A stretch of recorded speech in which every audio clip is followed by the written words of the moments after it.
my beautiful soul family, welcome to the Soul Escape. Let's start your reading today. आपके person आपके बारे में क्या सोचते हैं, क्या फील कर रहे हैं। और आज हम डिफरेंट मेथड यूज़ कर रहे हैं जिसमें आप अपने पर्सन नहीं, आप अपने नाम के अल्फ़ाबेट से देखेंगे कि ये वीडियो आपके लिए है या नहीं। तो अगर आपके नाम का अल्फ़ाबेट इन सब में से एक है तो ये वीडियो आपके लिए है। और हम देखेंगे आपके पर्सन के आपके लिए क्या मैसेजेस हैं। इसी तरीके से आप अपने पर्सन के नाम के अल्फ़ाबेट में जाके उनकी वीडियो देख सकते हैं। तो अब स्टार्ट कर लेते हैं।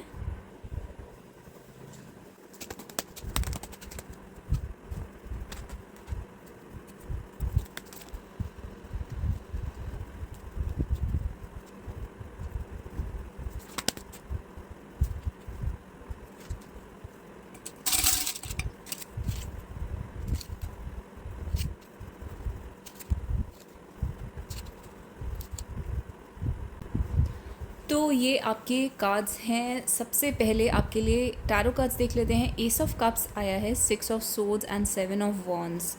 तो एस ऑफ कप्स फीलिंग्स हैं, इमोशंस हैं आपके पर्सन के अंदर आपके लिए। सॉफ्ट फीलिंग्स हैं और ये फीलिंग्स जो है वो रिसेंटली चेंज हुई हैं इन द सेंस कि इंक्रीज़ हुई हैं इन अ गुड वे।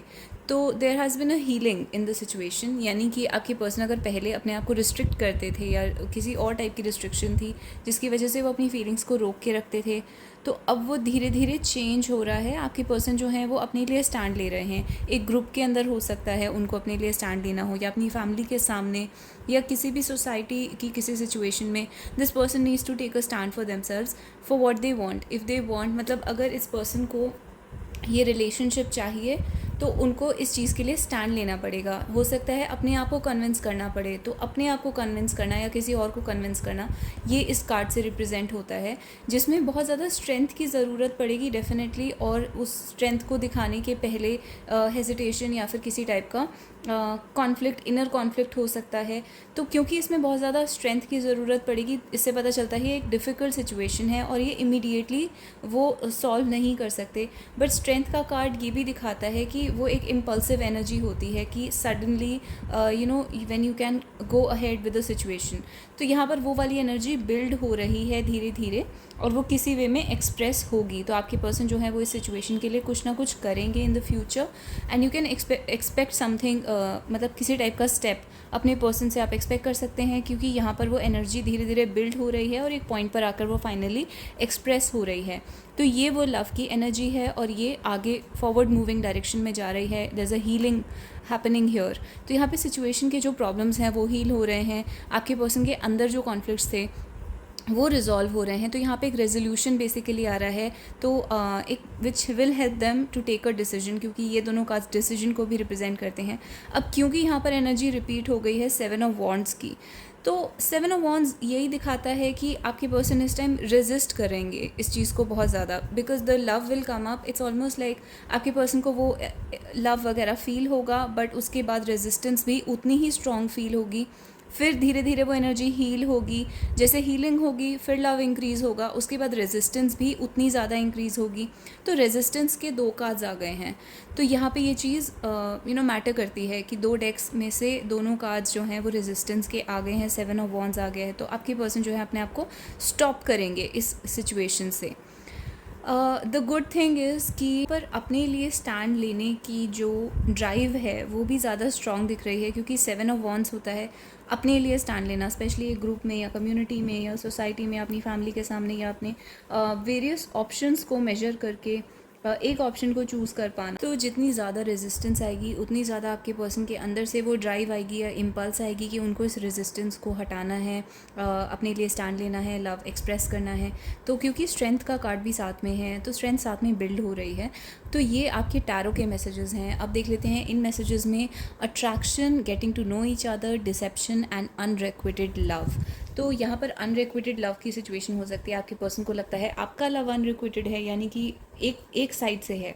तो आपको ज़्यादा फीलिंग्स हैं या आपके पर्सन को ज़्यादा फीलिंग्स हैं। एक तरफ से फीलिंग्स ज़्यादा हैं, दूसरी तरफ से कम है। जैसे कि आप देख सकते हैं इस कार्ड में कहीं ना कहीं जेलेसी का एलिमेंट भी है, क्योंकि एक पर्सन है जो एक फ़ीमेल को इम्प्रेस करने के लिए he is kissing her hand, और बाकी फीमेल्स जो हैं वो जेलसी में देख रही हैं।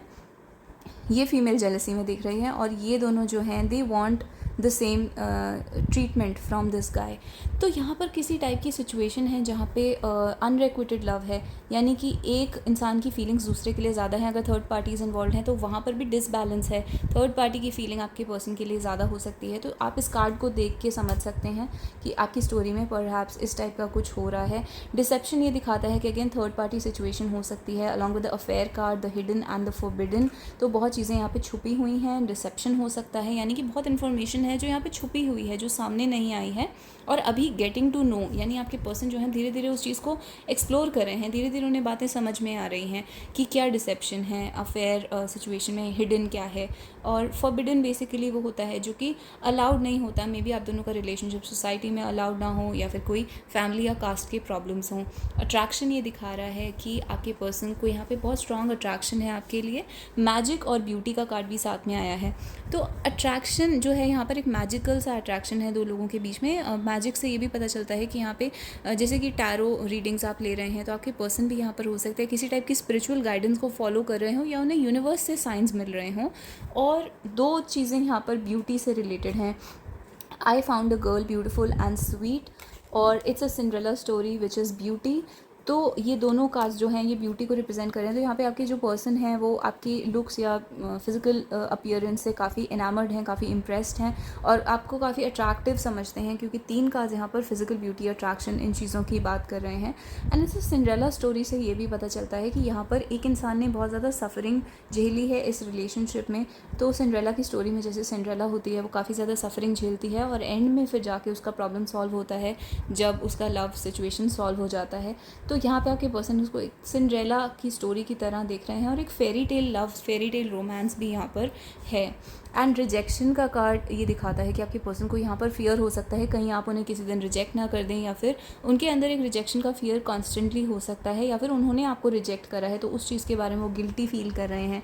तो यहाँ पे फीलिंग बिटर एंड बिट्रेड। तो एक तरफ से अगर स्पेशली अगर अनरिक्विटेड फीलिंग्स हैं, यानी एक ही साइड से लव है, तो कोई एक इंसान यहाँ पर बिट्रेड फील कर सकता है, जैसे उसके साथ कुछ गलत हुआ है, उसके अंदर एक बिटरनेस या कड़वाहट हो सकती है इस चीज़ के बारे में। आपके पर्सन इस बारे में अवेयर हैं, तो वो इस चीज़ के बारे में सोच रहे हैं। एंड पावर का कार्ड दिखाता है कि एक तो आपके पर्सन यहाँ पर बहुत एम्बिशियस हो सकते हैं, क्योंकि ये कार्ड कहता है it's lonely at the top. तो आपके पर्सन यहाँ पर या तो अपने करियर में काफ़ी अच्छे से सक्सेसफुल हैं इस टाइम पर, या फिर होना चाहते हैं। और जब वो अपने आप को टॉप पे देखते हैं तो they want you with them, क्योंकि अदरवाइज़ आपके बिना वहाँ पर बहुत ही लोनली फील होगा। एट द सेम टाइम आपके पर्सन को इस तरीके से अकेले रहने का इस टाइम पर मन हो सकता है, जहाँ पे वो अकेले फील करना चाहते हैं और अपने गोल्स के ऊपर ही फोकस करना चाहते हैं, और किसी और से बात या किसी से भी बात नहीं करना चाहते। अपने आप को एक लोनलीनेस या आइसोलेशन में उन्होंने खुद ही डाल लिया है, जो कि उनके करियर के लिए अच्छा है उनके हिसाब से।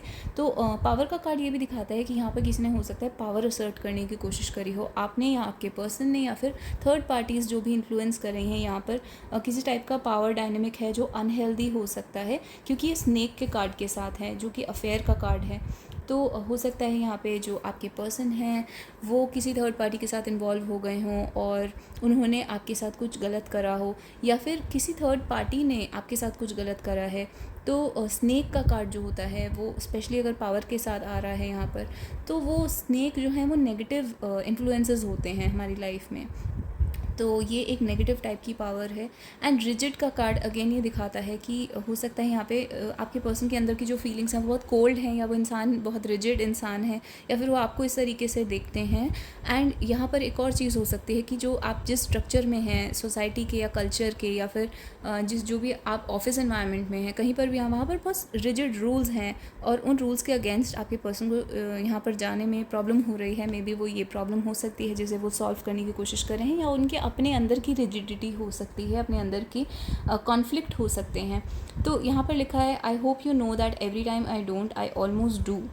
टेलर स्विफ्ट का सॉन्ग है। आपके पर्सन हो सकता है यहाँ पर आपको मैसेज करना चाहते हैं, बात करना चाहते हैं, almost they do it, almost वो आपको मैसेज कर देते हैं, बट फिर वो अपने आप को लास्ट मोमेंट पे स्टॉप कर लेते हैं। तो जिसको कहते हैं टेक्स्ट लिखना एंड डिलीट करना, maybe they are doing that again and again.